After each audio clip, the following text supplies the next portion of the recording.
Atmanirbhar ഭാരതിന്റെയും make in ഇന്ത്യയുടെയും കരുത്തിൽ കഴിഞ്ഞ ഒരു ദശാബ്ദത്തിനിടെ ഇന്ത്യയുടെ പ്രതിരോധ മേഖലയിൽ വലിയ മാറ്റങ്ങളാണ് ഉണ്ടായതെന്ന് പ്രതിരോധ മന്ത്രി രാജ്നാഥ് സിംഗ് പറഞ്ഞു.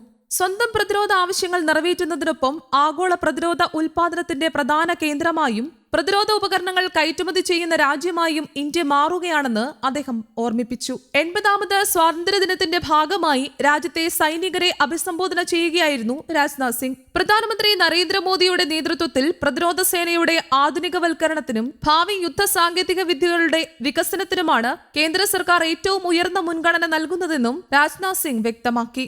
രാജ്യത്തെ പ്രതിരോധ ഉൽപാദന മേഖലയിലെ വളർച്ചയാണ് കഴിഞ്ഞ ഒരു ദശാബ്ദത്തിലെ പ്രധാന നേട്ടങ്ങളിലൊന്ന്. 2014 ഏകദേശം 46,000 കോടി രൂപയായിരുന്നു പ്രതിരോധ ഉൽപാദനം. 2025-26 സാമ്പത്തിക വർഷത്തിൽ റെക്കോർഡ് 1.78 ലക്ഷം കോടി രൂപയിലെത്തി. ഒരു ദശാബ്ദത്തിനിടെ ഏകദേശം 4 ഇരട്ടിയിലേറെ വർധനയാണ് ഉണ്ടായത്. പ്രതിരോധ മേഖലയിലെ ഘടനാപരമായ പരിഷ്കാരങ്ങളും ആഭ്യന്തര ഉൽപാദനത്തിന് നൽകിയ പ്രോത്സാഹനവും സ്വകാര്യ മേഖലയിലെ പങ്കാളിത്തം വർദ്ധിച്ചതുമാണ് ഈ വളർച്ചയ്ക്ക് പിന്നിലെ പ്രധാന ഘടകങ്ങളെന്ന് രാജ്നാഥ് സിംഗ് ചൂണ്ടിക്കാട്ടി. നിലവിൽ പ്രതിരോധ പൊതുമേഖലാ സ്ഥാപനങ്ങളും മറ്റു പൊതുമേഖലാ സ്ഥാപനങ്ങളും ചേർന്ന് രാജ്യത്തെ മൊത്തം പ്രതിരോധ ഉൽപാദനത്തിന്റെ ഏകദേശം 76% സംഭാവന ചെയ്യുന്നു. സ്വകാര്യ മേഖലയുടെ പങ്ക് 24% ഉയർന്നിട്ടുണ്ട്. മുൻ സാമ്പത്തിക വർഷത്തിൽ ഇത് 22%. പ്രതിരോധ ഉൽപാദനത്തിൽ സ്വകാര്യ കമ്പനികൾക്കും പുതുതലമുറ സംരംഭങ്ങൾക്കും കൂടുതൽ അവസരങ്ങൾ ലഭിക്കുന്നതിന്റെ സൂചനയാണിതെന്നും പ്രതിരോധ മന്ത്രി പറഞ്ഞു. പ്രതിരോധ മേഖലയോടുള്ള സർക്കാരിന്റെ മുൻഗണന ബജറ്റ് വിഹിതത്തിലും പ്രകടമാണ്.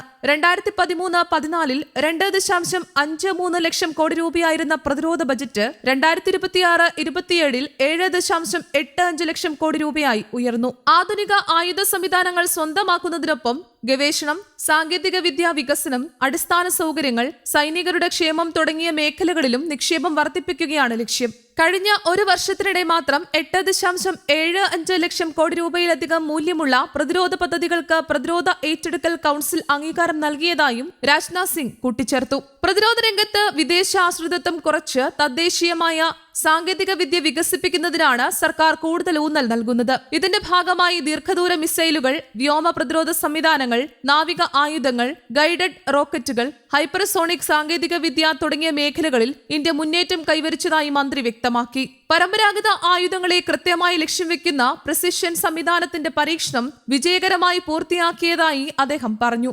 അഡ്വാൻസ്ഡ് അഗ്നി മിസൈലിന്റെ പരീക്ഷണവും ഇന്ത്യയുടെ തന്ത്രപ്രധാന പ്രതിരോധ ശേഷിക്ക് പുതിയ മാനം നൽകിയതായി രാജ്നാഥ് സിംഗ് ചൂണ്ടിക്കാട്ടി. Long range land attack cruise missile, നാവിക anti ship missile SR, Pinaka long range guided rocket തുടങ്ങിയവയുടെ വിജയകരമായ പരീക്ഷണങ്ങളും ഇന്ത്യയുടെ പ്രഹരശേഷി കൂടുതൽ ശക്തിപ്പെടുത്തുന്നതായി അദ്ദേഹം പറഞ്ഞു. 1200 സെക്കൻഡിലധികം സജീവമായി തണുപ്പിച്ച പൂർണ്ണ വലുപ്പത്തിലുള്ള സ്ക്രാംജെറ്റ് കമ്പസ്റ്ററിന്റെ പരീക്ഷണം വിജയകരമായി പൂർത്തിയാക്കിയതിലൂടെ ഹൈപ്പർസോണിക് മിസൈൽ സാങ്കേതിക വിദ്യ വികസിപ്പിക്കാൻ ശേഷിയുള്ള രാജ്യങ്ങളുടെ നിരയിലേക്ക് ഇന്ത്യ എത്തിയെന്നും രാജ്നാഥ് സിംഗ് വ്യക്തമാക്കി. വളരെ ഉയർന്ന വേഗതയിൽ സഞ്ചരിക്കാൻ ശേഷിയുള്ള ഹൈപ്പർസോണിക് ആയുധ സാങ്കേതിക വിദ്യ ഭാവിയിലെ പ്രതിരോധ രംഗത്ത് നിർണായകമാകുമെന്നാണ് വിലയിരുത്തൽ. അതിനാൽ ഇത്തരം സാങ്കേതിക വിദ്യകളിലെ ആഭ്യന്തര ഗവേഷണം ഇന്ത്യയുടെ തന്ത്രപ്രധാന ശേഷി വർദ്ധിപ്പിക്കുന്നതിൽ വലിയ പങ്കുവഹിക്കും. തദ്ദേശീയമായി വികസിപ്പിച്ച കുശ ദീർഘദൂര ഉപരിതല വ്യോമ മിസൈലിന്റെ ആദ്യ വിജയകരമായ പരീക്ഷണവും ഇന്ത്യയുടെ വ്യോമ പ്രതിരോധ സംവിധാനത്തിന് കൂടുതൽ കരുത്ത് നൽകുന്നതാണെന്ന് രാജ്നാഥ് സിംഗ് വ്യക്തമാക്കി. പ്രതിരോധ സജ്ജീകരണങ്ങൾ ശക്തിപ്പെടുത്തുന്നതിനൊപ്പം അതിർത്തി പ്രദേശങ്ങളുടെ വികസനത്തിലും സർക്കാർ പ്രത്യേക പരിഗണന നൽകുന്നുണ്ട്. അതിർത്തി മേഖലകളിലേക്ക് റോഡുകൾ, പാലങ്ങൾ, മറ്റടിസ്ഥാന സൗകര്യങ്ങൾ എന്നിവ വികസിപ്പിക്കുന്നതിലൂടെ സൈനിക നീക്കങ്ങൾ കൂടുതൽ കാര്യക്ഷമമാക്കുന്നതിനൊപ്പം അതിർത്തി പ്രദേശങ്ങളിലെ ജനങ്ങളുടെ ജീവിത നിലവാരവും മെച്ചപ്പെടുത്തുകയാണ് ലക്ഷ്യം. അതിർത്തി മേഖലയിലെ മികച്ച കണക്ടിവിറ്റി ദേശീയ സുരക്ഷയ്ക്കും പ്രാദേശിക സാമ്പത്തിക വികസനത്തിനും ഒരുപോലെ പ്രാധാന്യമുള്ളതാണ്. പ്രകൃതി ദുരന്തങ്ങൾ ഉണ്ടാകുമ്പോൾ രാജ്യത്തിനകത്തും വിദേശത്തും രക്ഷാപ്രവർത്തനങ്ങളിലും ദുരിതാശ്വാസ പ്രവർത്തനങ്ങളിലും സൈനികർ വഹിക്കുന്ന പങ്കിനെയും രാജ്നാഥ് സിംഗ് അഭിനന്ദിച്ചു. ദേശീയ സുരക്ഷയ്ക്കൊപ്പം ദുരന്ത നിവാരണ രംഗത്തും ഇന്ത്യൻ സായുധ സേനയുടെ സേവനം നിർണായകമാണെന്ന് അദ്ദേഹം പറഞ്ഞു. സൈനികരുടെയും വിരമിച്ച സൈനികരുടെയും കുടുംബങ്ങളുടെയും ക്ഷേമത്തിനും സർക്കാർ പ്രതിജ്ഞാബദ്ധമാണെന്നും അദ്ദേഹം വ്യക്തമാക്കി.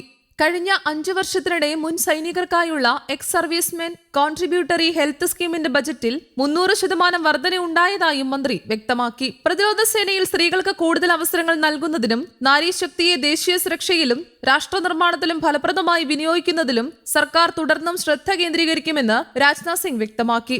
സാങ്കേതിക വിദ്യ, സൈനിക നേതൃത്വം, വ്യോമസേന, നാവികസേന, കരസേന തുടങ്ങി വിവിധ മേഖലകളിൽ സ്ത്രീകളുടെ പങ്കാളിത്തം വർദ്ധിപ്പിക്കുന്നത് ഇന്ത്യൻ പ്രതിരോധ സംവിധാനത്തെ കൂടുതൽ ശക്തിപ്പെടുത്തുന്ന നടപടിയായാണ് വിലയിരുത്തുന്നത്.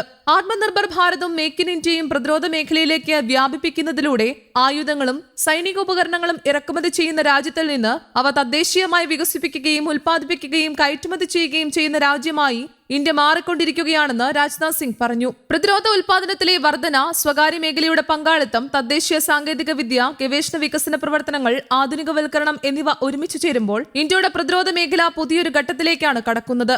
സ്വന്തം സുരക്ഷാ ആവശ്യങ്ങൾ നിറവേറ്റുന്നതിനൊപ്പം ആഗോള പ്രതിരോധ ഉൽപാദന ശൃംഖലയിൽ നിർണായക ശക്തിയായി ഉയരുക എന്നതാണ് ഇനി ഇന്ത്യയുടെ ലക്ഷ്യം. ആത്മനിർഭർ ഭാരതിന്റെ കരുത്തിൽ പ്രതിരോധ മേഖലയിലെ ഈ മാറ്റം രാജ്യത്തിന്റെ തന്ത്രപ്രധാന സ്വയം പര്യാപ്തതയ്ക്കും സാമ്പത്തിക വളർച്ചയ്ക്കും ഒരുപോലെ നിർണായകമാവുകയാണ്. News desk, Kerala Kaumudi.